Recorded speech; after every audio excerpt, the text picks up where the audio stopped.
नमस्कार, हेमाज पारंपरिक रेसिपीज मध्ये आपलं स्वागत आहे। आणि आज मी तुम्हाला दाखवते मटर कचोरीची रेसिपी। मटर थोडेसे शेव त्याच्यात टाकायचे आहे बाइंडिंगसाठी। आणि हा पातीचा कांदा, लसूण, थोडा हा आपण लसूण घेतलेला आहे, हिरवी मिरची 4 मिरच्या चिरून घेतल्या आहे, थोडं आलं आणि ही कोथिंबीर, थोडं जिरं घालायचं आहे, खोबरं किसून घालायचंय। त्याच्या आधी आपण करूया, पहिले याचा आटा आपण लावून घेऊया। बघा इथे साहित्य, हे सगळं मिश्रण कांदा आहे, पातीचा लसूण आहे आणि हा जास्तीचा कांदा पण याच्यात मी घालत आहे। मटर आहे अर्धी वाटी, एक कांदा आहे, 4 लसूण पाकळ्या आहे, पातीचा कांदा आहे थोडा आणि अर्धी वाटी कोथिंबीर आहे, फ्रेश कोथिंबीर। आणि आता याच्यात याला हे थोडंसं आहे, हे बघा ओल्या मटारची कचोरी करत आहे आपण आणि ती आपण शॅलो फ्रायच करणार आहे, कारण तळली की ती फार तेलकट होते म्हणून ती शॅलो फ्राय करायची पद्धत आहे। आता मी ह्याच्यात टाकते आहे थोडंसं जिरं, थोडी हळद,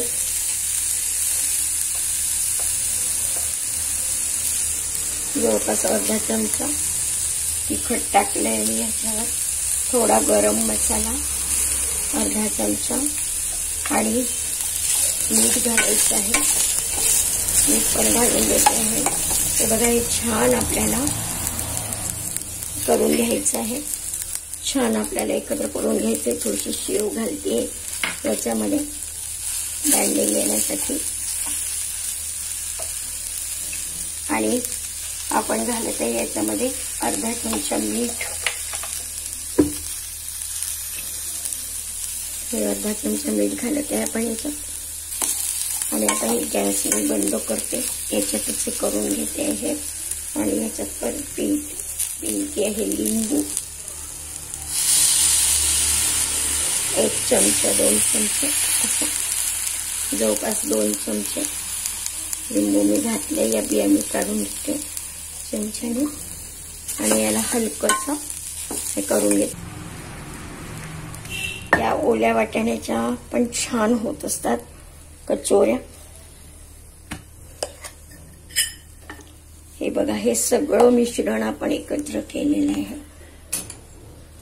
ओले वाटाणे घेतले वाटीभर, अर्धी वाटी कोथिंबीर घेतली आहे, तिखट, हळद, अर्धा चमचा मसाला आणि हा कांदा आपला नेहमीचा कांदा, पातीचा कांदा, लसूण सगळं टाकलं। तर याच्यात टाकते थोडंसं साखर अर्धा चमचा, त्याने ती टेस्ट छान येईल। आणि परत एकदा आपण त्याला परतून घेऊया, दाखवते नंतर। त्याच्या आधी थोडंसं तिखट घालूया, चांगला चमचमीतपणा यायला, अर्धा चमचा घातलं होतं, अजून थोडं घालते आहे आणि सोबत थोडा मसालाही वाढवते आहे। हळद बरोबर आहे, हळद वाढवायची नाही आपल्याला। आणि हे परतून मिक्सरमधून काढून या उंड्यामध्ये आपण टाकायचे थोडीशी हळद, थोडंसं तिखट आणि हे तर आपण टाकलेलंच आहे, त्याच्यामध्ये मीठ घातलेलंच आहे आपण आधीच अर्धा चमचा। आता आपण हे सगळं एकत्र मिसळून घेऊया, दाखवते झालं की। आणि आपण हे कव्हर अप करून ठेवत आहे बाजूला। आणि आता आपण ह्याला मिक्सरच्या भांड्यामध्ये काढूया, हे थंड झालं असेल की याला मिक्सरच्या भांड्यात काढू 2 मिनिट। बघा आता हे मिक्सरमध्ये ठेवलेलं आहे आणि हे आपण बारीक करून घेऊ। किती छान निघालेली ही कचोरी, मस्त।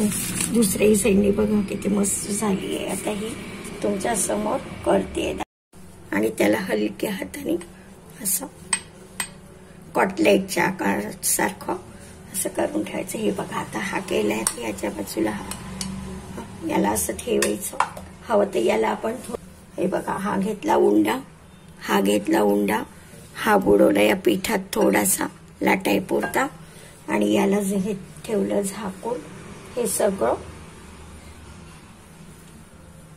झाकून ठेवलंय, हे बघा इथे।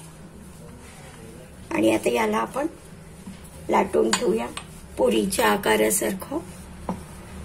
पुरीच्या आकारासारखं आपल्याला याला लाटायचंय. आपण करत आहे ओल्या मटरची कचोरी शॅलो फ्राय करून. आणि सुरुवातीला याच्या आकारासाठी काही तुम्ही एकदम चिंतित व्हायचं नाही, गोल नाही वगैरे, ते आपण नंतर हे करणारच आहे. हा 1 चमचा, हा 2 चमचा तुमच्या हिशोबाने तुम्ही घेऊ शकता. आणि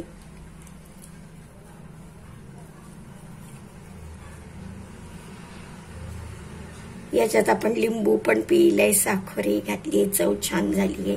घेतलीये मी आधी म्हणजे याची सगळ्याची चव घेतली आहे, या सारणाची चव घेतली आहे. आणि हलक्या हाताने याला सगळीकडून दाबायचं. मिश्रणाचा हात नाही येऊ द्यायचा, एवढं लक्षात ठेवायचं.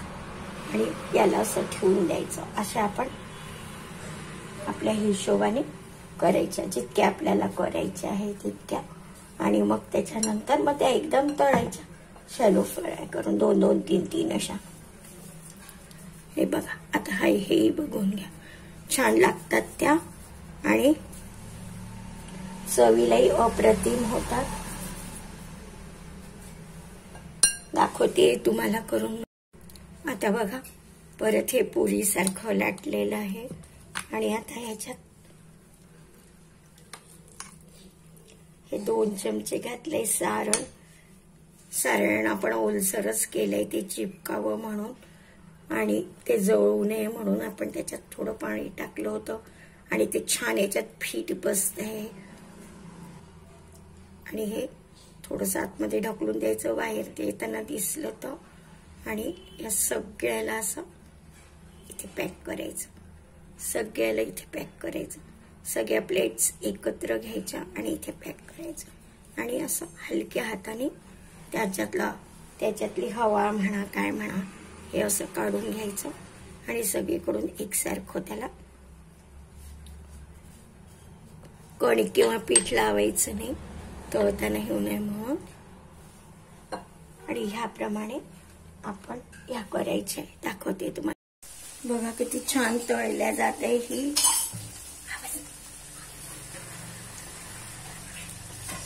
बघा किती छान तळल्या जाते.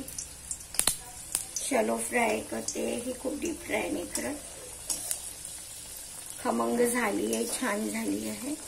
चव घेतली आहे मी, तुम्ही पण नक्की करून बघा, छान आहे.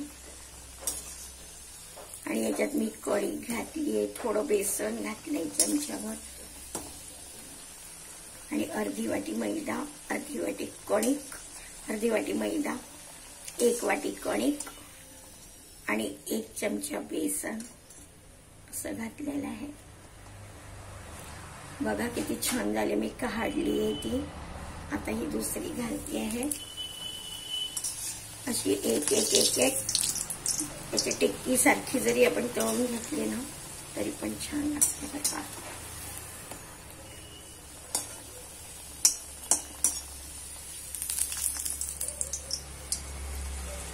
तेल तापलंय म्हणून मी सीमवरच ठेवलेलं आहे सगळं.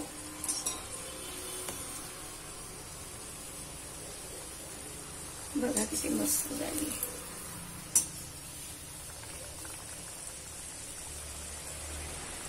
खटूस झाली आहे छान आणि मस्त दिसते.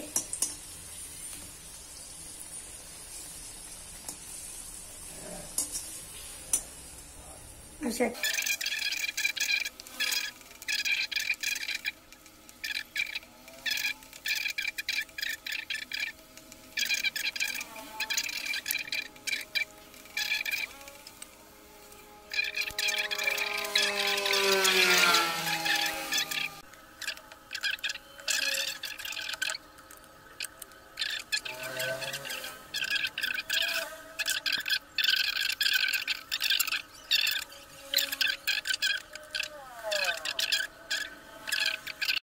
एकदा परतून घेतल्यावर परत या टाकायच्या. थोड्याशा कोळ्या काढायच्या पहिल्यांदा, मग परत घालायच्या. बघा किती छान फुलतात त्या, एकदम मोठ्या मोठ्या फुलतात ते. बघा आता याला खाली घालते. बघा मस्त फुलतात त्या. अशा परत करून घ्यायच्या. या सुरुवातीला थोड्याशा अर्ध्या करून अर्ध्या तळून घ्यायच्या. शॅलो फ्राय करायचे डीप फ्राय मध्ये. तर मग तुम्ही पटकनच करू शकता, ते पटकनच काढायचे असतात डीप फ्राय करताना. आणि शॅलो फ्राय मध्ये पण आधी थोडंसं तर हे करून घ्यायचं, शॅलो फ्राय करून घ्यायचं. मग ती छान मस्त खुसखुशीत होते बघा. याच्यावर मी तेल उडवते बघा, त्याच्यावर मी तेल उडवते बघा, किती छान होते. म्हणजे फुलली आहे.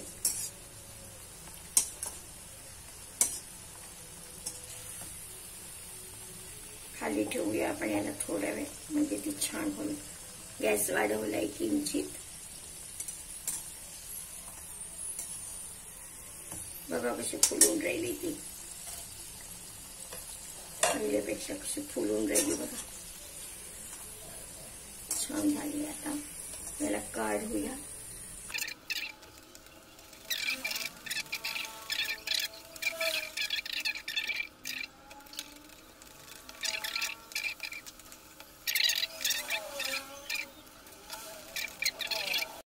हे बघा आता आपण प्लेटिंग करत आहे. याच्यामध्ये टाकलंय मी फ्रेश टोमॅटो, केचप आणि त्याच्या सोबतीने पण तुम्ही खाऊ शकता. आणि छान झालेली आहे, तुम्ही बघितले आहे. आता परत प्लेटिंग करून दाखवते बघा. किती मस्त फुललेले, खरपूस झालेले आहे. तुम्हालाही आवडतील आणि तुम्ही पण हे बघा किती छान खरपूस झालेले. अशा टी टाइमच्या वेळेला, संध्याकाळच्या वेळेला 4-5 वाजता मुलांना मधातलं खाणं किंवा चहा पिणाऱ्यांना चहा सोबत खूप छान लागतील. आणि आशा आहे तुम्ही नक्की कराल.